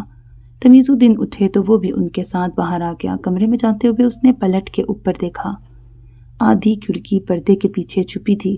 کچھ دیر بعد وہ پیچھے چلا گیا، مگر بار بار ذہن بھٹک کے اس کی طرف جا رہا تھا۔ آخر اس نے جلدی کام سمیٹ لیا۔ نہانے کے بعد وہ کمرے سے نکلا۔ اس کا رخ ہال کی جانب تھا۔ ارادہ تھا وہاں سے کوئی کتاب یا اخبار لے گا، جبکہ امید کچھ اور تھی۔ وہ دروازے سے اندر آیا اور باورچی خانے کے دروازے سے سبیل ہال میں داخل ہوئی۔ آدم کو دیکھتے ہی وہ تیزی سے پلٹ کر باورچی خانے میں غائب ہو گئی۔ ہیں؟ آدم حیران سا سمجھنے کی کوشش کرنے لگا کہ چند پلوں میں ہوا کیا ہے اور کیوں۔ دھت! اندر سبیل نے دونوں مگ میز پر رکھ کے ہاتھ سر پر رکھا۔ اس کا رد عمل بڑا بے اختیاری تھا، تاہم فوراً ہی احساس ہوا کہ اس کی حرکت کتنی اب نارمل تھی۔ اب واپس بھی نہیں جا سکتی تھی۔ کل سے پڑھائی کے بہانے خود کو کمرے میں قید کر رکھا تھا کہ آدم سے بچنا ہے، لیکن یہ نہیں سوچا تھا کہ اس سے سامنا ہو گیا تو کیا کرنا ہے۔ آدم کتاب اخبار لیے بنا ہی چلا گیا۔ میں نے ایسا کیا کیا ہے؟ وہ ذہن میں گزرا وقت دہرا رہا تھا مگر کوئی سی راحت نہیں لگ رہا تھا۔ کیا اسے میری دلچسپی کا ادراک ہوا ہے؟ اس نے ایمانداری سے سوچا اور یہ بات اسے پسند نہیں آئی۔ کچھ منظر آنکھوں کے سامنے لہرائے اور اس کا دل دوسری بات ماننے سے انکاری ہو گیا۔ سبیل نے دروازے سے جھانکا، ہال خالی تھا۔ وہ تیزی سے زینے کی سمت دوڑی اور اوپر چلی گئی۔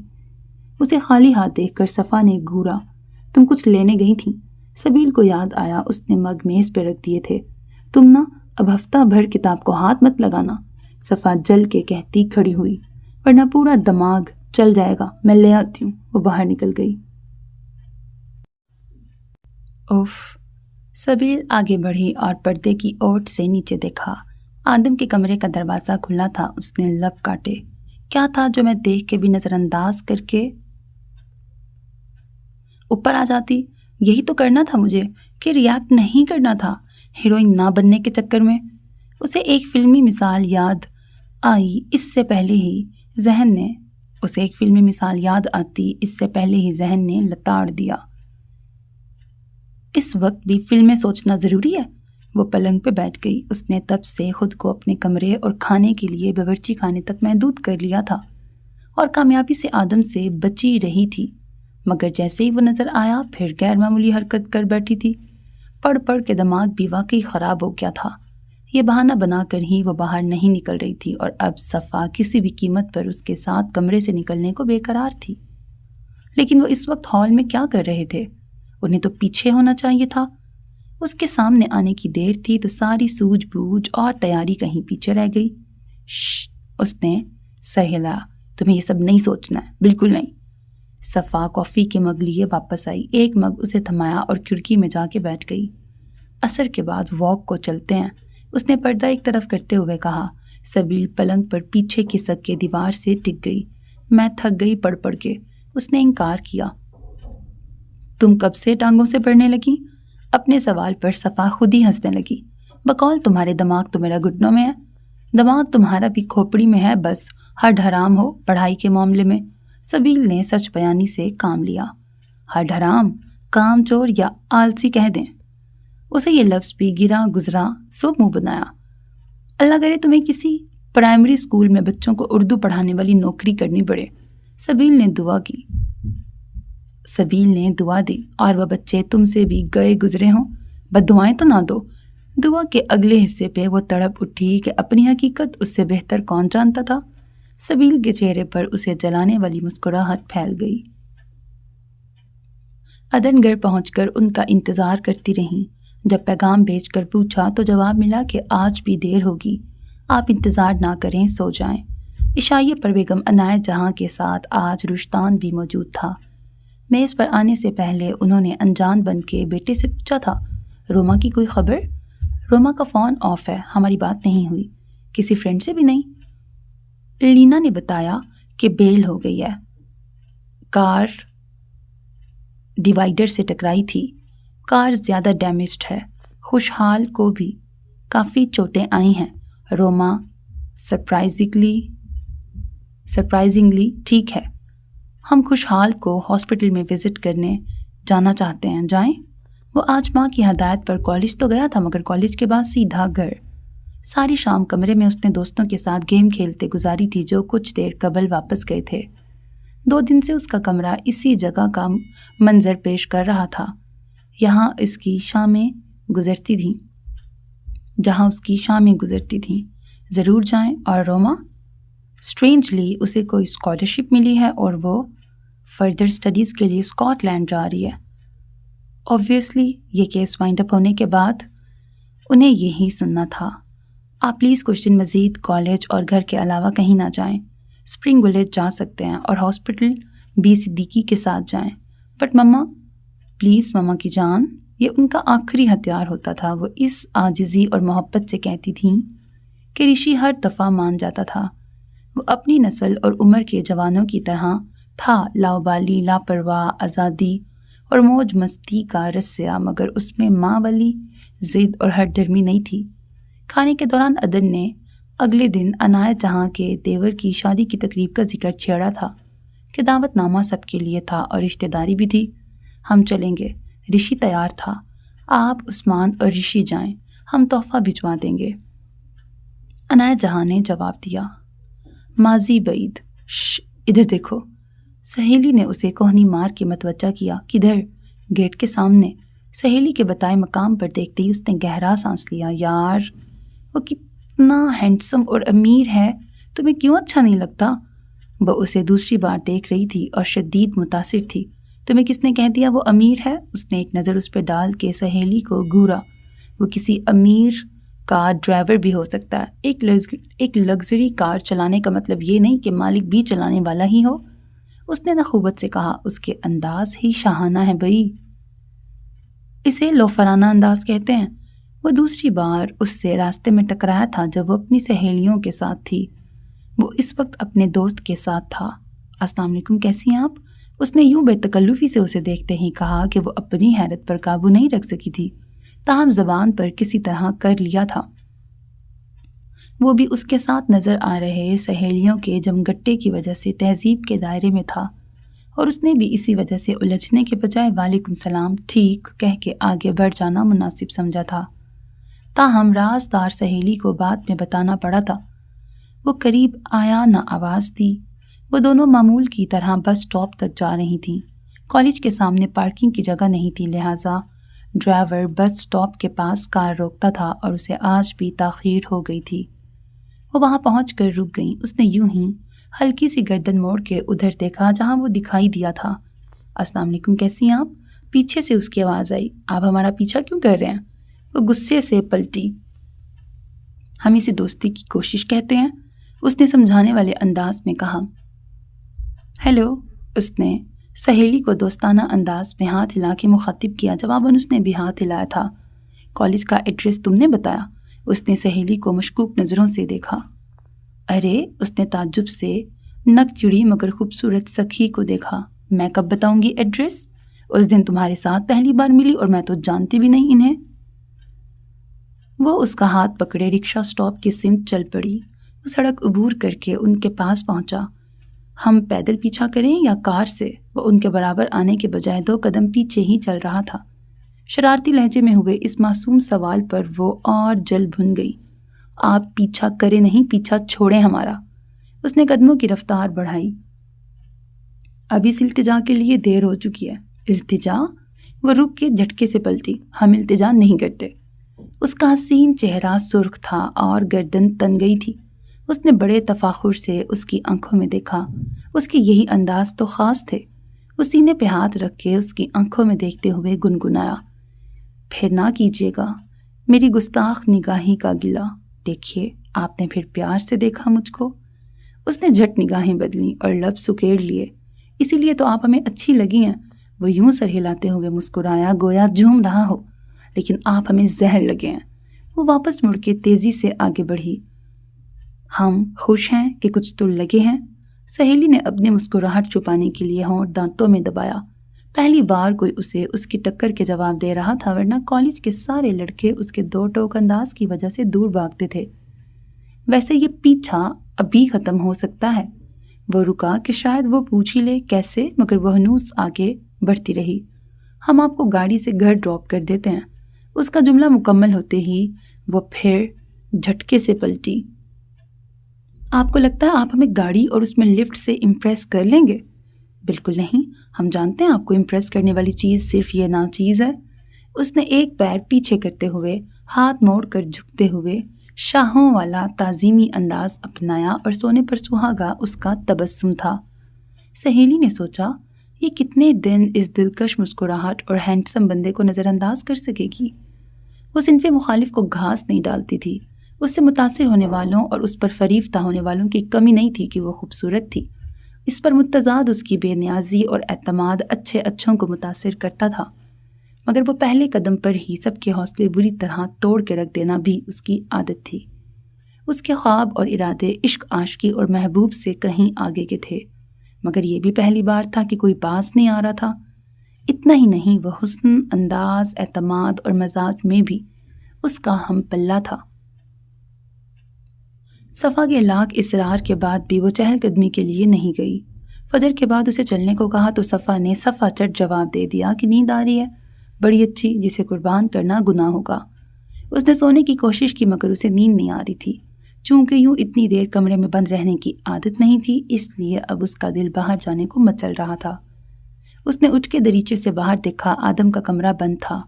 وہ ابھی یقیناً گیٹ کے باہر دوڑ رہے ہوں گے، اس نے سوچا اور کچھ دیر بعد نیچے آ گئی۔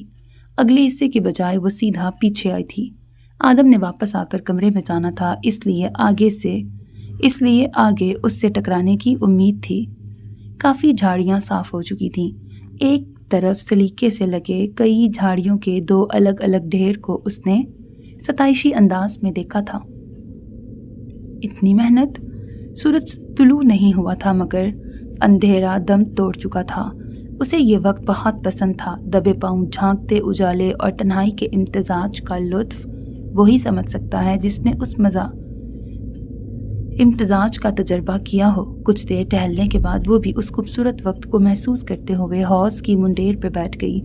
اس کا رخ مشرق کی جانب تھا جدھر سے سورج نے ابھرنا تھا۔ اس نے پیچھے دونوں ہاتھ ٹکائے اور گہرا سانس لے کے آنکھیں بند کرتے ہوئے چہرہ اوپر کیا۔ اسے سورج کی پہلی کرنیں اپنے چہرے پر محسوس کرنی تھیں۔ کچھ دیر بعد نیند سے جاگی کرنوں میں اتنی تپش نہیں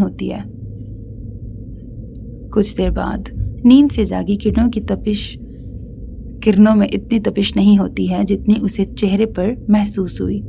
سو اس نے دھیرے سے آنکھیں کھولی۔ پہلا خیال یہی آیا، کل والی غلطی نہیں کرنی، اس موقع کو غیر معمولی نہیں بنانا۔ آدم نے کچھ کہا، نہ پلٹا نہ آگے آیا۔ وہ دوپٹہ سنبھالتی کھڑی ہوئی۔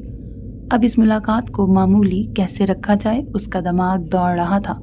کیا مجھے اس کٹائی چھٹائی کی تعریف کرنی چاہیے، یا شکریہ کہوں، یا چپ چاپ چلی جاؤں؟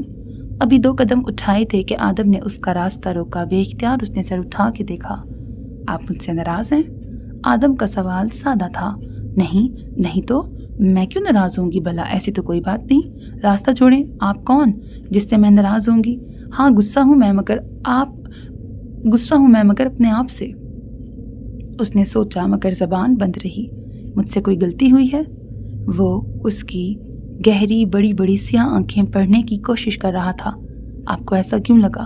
اب بھی سوچا، کہا نہیں۔ آپ کی خاموشی میرے دونوں سوالوں کے جواب ہاں میں دے رہی ہے۔ مجھے کچھ کہنا چاہیے، اس طرح چپ رہی تو وہ جانے کیا سمجھے؟ اس نے نظریں آدم سے ہٹا کے زمین کو دیکھا۔ یہ نارمل نہیں۔ اسے احساس ہی نہیں ہوا کہ وہ یہ سوچ نہیں رہی تھی بلکہ بول چکی ہے۔ اس کی آواز بہت دھیمی تھی مگر ان میں فاصلہ بھی تھوڑا ہی تھا۔ کیا؟ اس نے پوچھا اور احساس ہوتے ہی کہ آخری بات وہ بلند آواز میں کہہ چکی، دل کیا سر پٹ بھاگ جائے۔ اس نے آدم کو دیکھا اور پھر ادھر ادھر دیکھنے لگی۔ یہ جگہ، یہ وقت، آپ، میں، یہ ملاقات، ہماری بات، سبھی تو نارمل ہیں۔ وہ پھر اس کی اصرار بھری آواز سے متاثر ہونے لگی۔ ہاں مگر وہ رک گیا اور سبیل کی آنکھیں کسی مقناطیسی کشش کے زیر اثر اس کی سمت اٹھ گئیں۔ کچھ ہے جو نہ نارمل ہے نہ خلاف معمول، جیسے آپ کی ڈائری اور یہ۔ اس نے سبیل کے پیچھے دیکھا۔ یہ مجسمہ؟ سبیل نے مڑ کے دیکھا۔ آدم اسے دیکھ رہا تھا۔ یہ اسے بولنے کے لیے موضوع دینے کی کوشش تھی یا پھر واقعی اسے ایسا ہی لگا تھا؟ اس وقت اندازہ لگانا مشکل تھا۔ اب اس وجہ سے جیپ میں وہ منی ایچر فگر دیکھ کر سوال کر رہی تھی۔ سبیل نے رخ پھر اس کی طرف کیا اور سر ہلایا۔ تو آپ نے مجھ سے بات نہ کرنے کا عہد کیا ہے یا کوئی خاص قسم کھائی ہے؟ نہیں، اب کہ اس نے ہوش و حواس میں جواب دیا، آدم مسکرانے لگا۔ جو نارمل نہیں، نہ خلاف معمول، پھر وہ کیا ہے؟ 2 دن سے اس نے دل میں اس قدر سوچا تھا کہ اب زبان جیسے اس کے قابو میں رہنے سے منکر ہو گئی تھی۔ گویا ذہن میں نہیں، خیال بھی زبان کو آ رہے تھے۔ آدم نے دلچسپی سے دیکھا۔ اس کی آنکھوں اور چہرے کا بدلہ تاثر سبیل نے خوب محسوس کیا۔ ہر نئی چیز، پہلی تبدیلی مانوس ہونے سے پہلے ڈراتی ہے، مگر اس کا مطلب یہ نہیں ہم اسے منہ موڑ لیں، جھٹک دیں، جھٹلائیں۔ ویسے آپ اتنی کمزور لگتی تو نہیں کہ ڈر جائیں، جس طرح آپ فون، پیسے اور ایڈریس کے بنا گھر سے نکلی تھیں۔ بات بظاہر کہیں سے کہیں نکل گئی تھی مگر مدعا سارا وہی تھا جو ہونا چاہیے تھا۔ اب بتائیں، کیا آپ مجھ سے ناراض ہیں اور مجھ سے کیا خطا سرزد ہوئی ہے؟ وہ واپس پہلے سوال پر آیا۔ ایسا نہیں ہے، میرا مطلب دونوں باتیں غلط ہیں۔ اتنا وہ جان گئی تھی کہ جواب لیے بنا وہ وہاں سے ہلے گا نہیں۔ پھر آپ کل سے مجھے اوائڈ کیوں کر رہی ہیں؟ سبیل کا سانس رک گیا۔ اگر جانتی اولین 2 سوال اس تیسرے سوال کی تمہید ہیں تو ہاں کہہ کے ناراض ہی چلتی بنتی۔ نہیں، ایسا بھی نہیں ہے، اس نے انکار کیا۔ کل ہال میں سبیل نے ہونٹ بھینچ کر سختی سے آنکھیں بند کیں اور اسے ہی دیکھ رہا آدم خاموش ہو گیا۔ اس نے دھیرے سے آنکھیں کھولیں۔ میں کچن میں کچھ بھول گئی تھی۔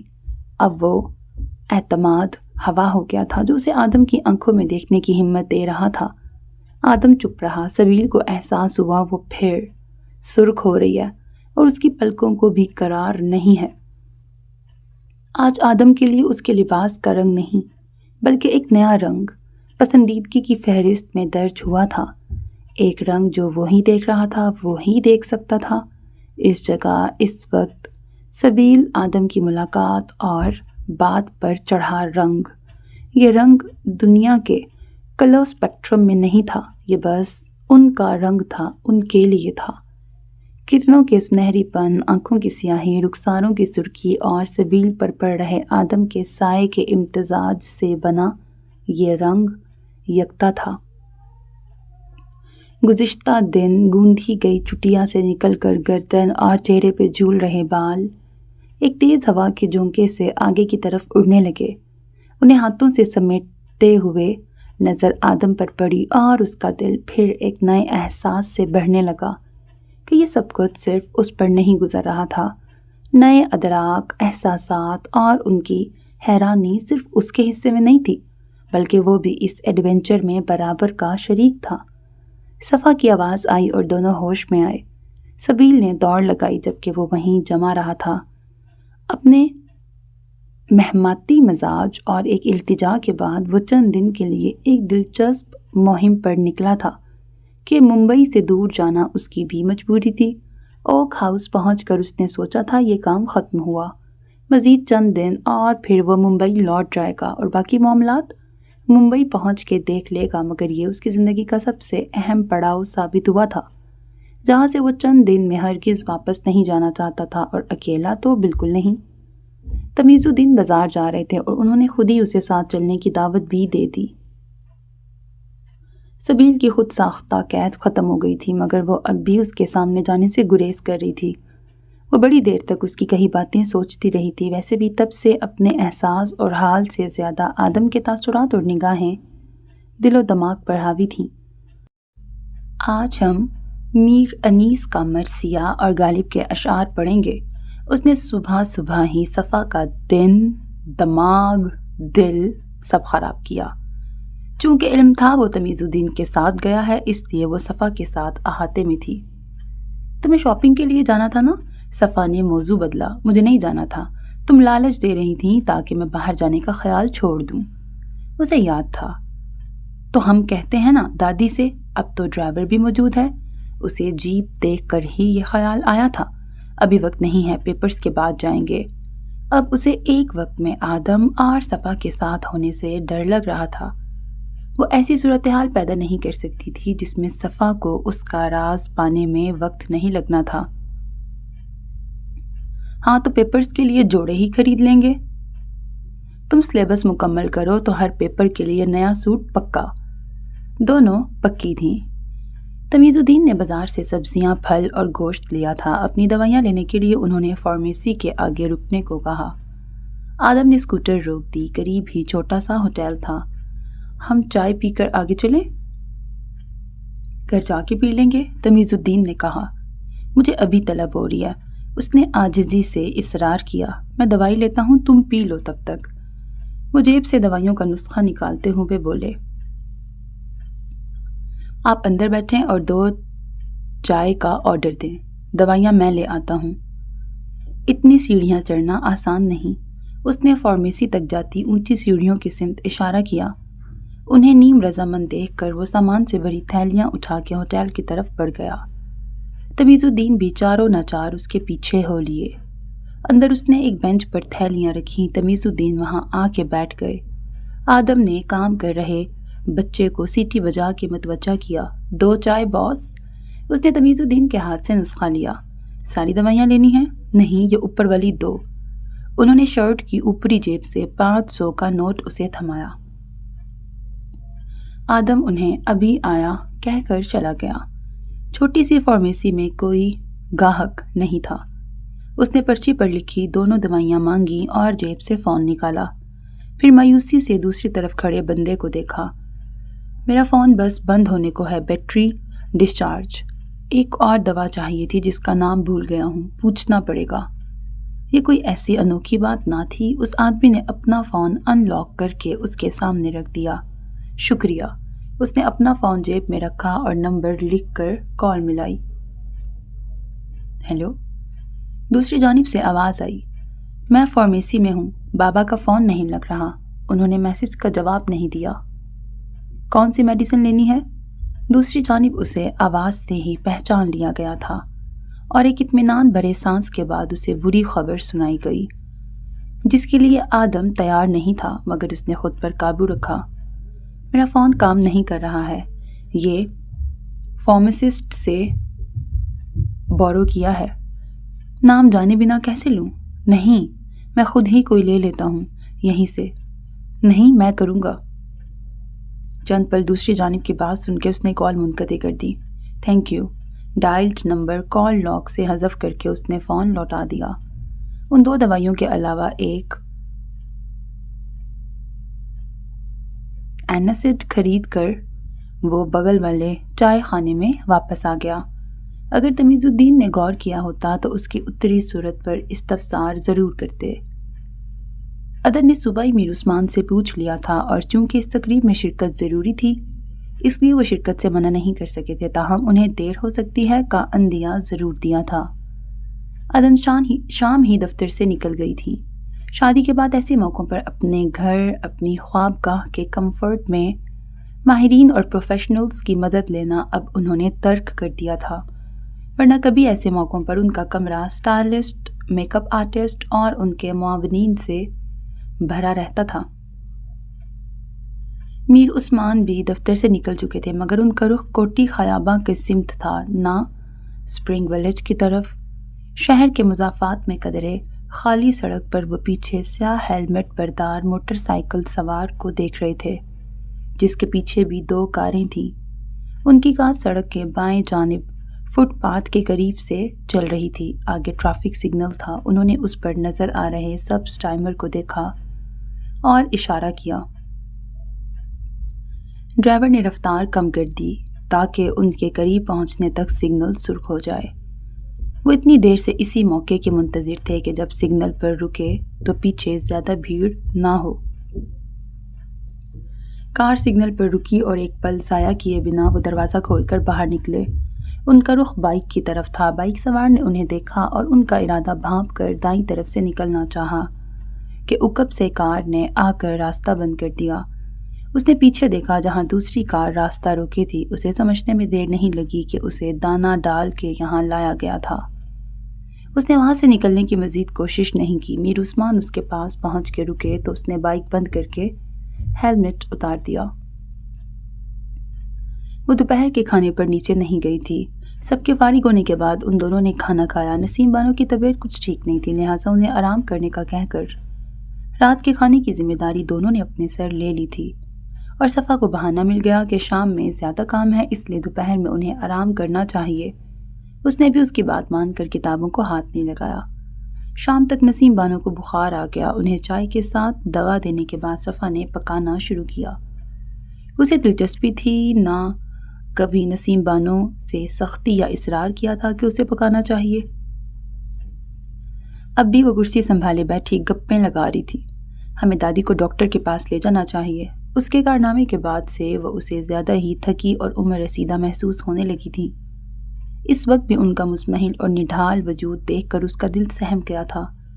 اس کا واحد سگا رشتہ وہی تھی اور اس وقت محض یہ خیال کہ انہیں کچھ ہو گیا تو اسے ہلا گیا تھا۔ بخار ہی ہے، اتر جائے گا انشاءاللہ، صفا نے تسلی دی۔ وہ سب کم ہی ڈاکٹر کے پاس جاتے تھے کہ اس کے لیے بڑی اٹا پٹک کرنا پڑتی تھی۔ پہلے نزاکت کو بتایا جاتا، وہ گاڑی کا انتظام کرتا اور پھر مریض کو لے جاتا۔ وہ بھی 1.5-2 گھنٹے کے سفر کے بعد شہر جا کے وہاں کے مخصوص ڈاکٹر کو ہی دکھایا جاتا تھا۔ اسی لیے چھوٹی موٹی موسمی بیماریوں کے لیے تمیز الدین نیچے والے دیہات سے ڈاکٹر کو کیفیت بتا کر دوائی لے آتے تھے۔ اس نے پرسوچ انداز میں ہنکارا بھرا۔ صفا نے مصروفیت میں اس پر توجہ نہیں دی، ورنہ ضرور محسوس کرتی کہ اس کی فکر اس بار گہری ہے۔ آج گرمی ہے، تم اوپر جاؤ یا باہر بیٹھو، میں بھی چاول چڑھا کے آتی ہوں، صفا نے کہا، لیکن خبردار کتاب لے کے مت بیٹھنا۔ اگر وہ کتاب لیتی تو اس کا مطلب تھا رات میں اسے پڑھائے گی۔ وہ اٹھ کے باہر آ گئی، دروازے میں رک کے دیکھا تمیز الدین اور نزاکت دونوں نہیں تھے۔ وہ اکثر اس وقت جیرو کاکا کے پاس جاتے تھے، کبھی بیٹھ کے گپے لگاتے، بیڑی پیتے یا مونگ پھلی اور سورج مکھی کے نمکین بیج کا دور چلتا۔ آدم کے کمرے کا دروازہ بند تھا، جانے وہ اندر تھا یا پیچھے۔ اندھیرا پھیل چکا تھا، سو ممکن تھا کہ وہ کام سمیٹ چکا ہوگا۔ وہ پیچھے جانے یا وہیں ٹہلنے کے بجائے گیٹ کی طرف بڑھی۔ ارادہ تھا گیٹ کے باہر ذرا دیر چہل قدمی کرے گی۔ اگر آدم کمرے سے نکلتا بھی تو وہ اسے دیکھ نہیں سکتا تھا۔ گیٹ سے باہر نکل کر وہ گیٹ بند کرنے پلٹی اور بری طرح چھٹک گئی۔ اوک ہاؤس کے تختے سے ذرا فاصلے پر وہ بڑے سے ہموار پتھر پر بیٹھا تھا۔ اس کے ہاتھ میں فون تھا اور اسکرین روشن تھی، مگر اب وہ سر اٹھائے اسے دیکھ رہا تھا۔ پہلی چیز جو اس نے محسوس کی وہ اس کے جاذب نظر چہرے پر بکھری اداسی تھی۔ اس وقت وہ بھی مضمحل تھی، مگر آدم کے چہرے پر بکھری افسردگی نے باہیں پھیلا کے اسے پوری طرح اپنے اندر سمیٹ لیا تھا۔ اس وقت آپ کہاں جا رہی ہیں؟ آدم نے پوچھا۔ ہر سو اندھیرا تھا، پورچ کی روشنی گیٹ سے ذرا آگے دم توڑ جاتی تھی۔ تمیز الدین، نزاکت اس وقت گیٹ سے باہر نکلتے تو ٹارچ استعمال کرتے تھے۔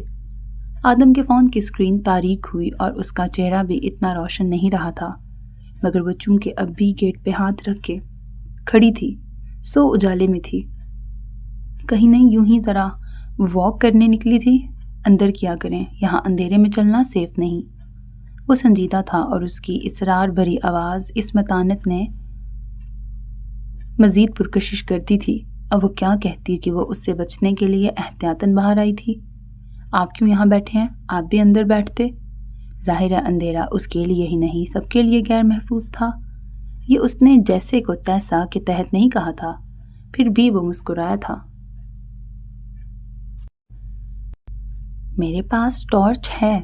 اس نے فون والا ہاتھ اونچا کیا۔ پہلی بار اسے لگا اس کی آنکھوں نے مسکراہٹ کا ساتھ نہیں دیا ہے۔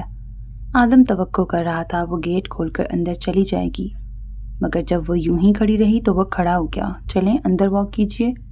اب وہ اس کے ساتھ واک کرنے سے تو رہی، مگر گیٹ کھول کر اندر آ گئی۔ اس کے پیچھے آدم نے اندر آ کر گیٹ بند کیا۔ سبیل کشمکش میں مبتلا تھی، اس سے پوچھے یا نہیں۔ اسے یقین تھا کوئی بات ہوئی ہے کہ وہ صبح والا آدم نہیں تھا۔ آدم اس کے ہنوز وہیں جمے رہنے پر کچھ حیران ہوا کہ وہ بھی صبح والی سبیل نہیں لگ رہی تھی۔ آپ ٹھیک ہیں؟ وہ سوچتی رہی اور آدم نے پوچھ لیا۔ دادی کی طبیعت ٹھیک نہیں ہے، انہیں فیور ہے۔ میڈیسن نہیں ہے؟ لانی ہے؟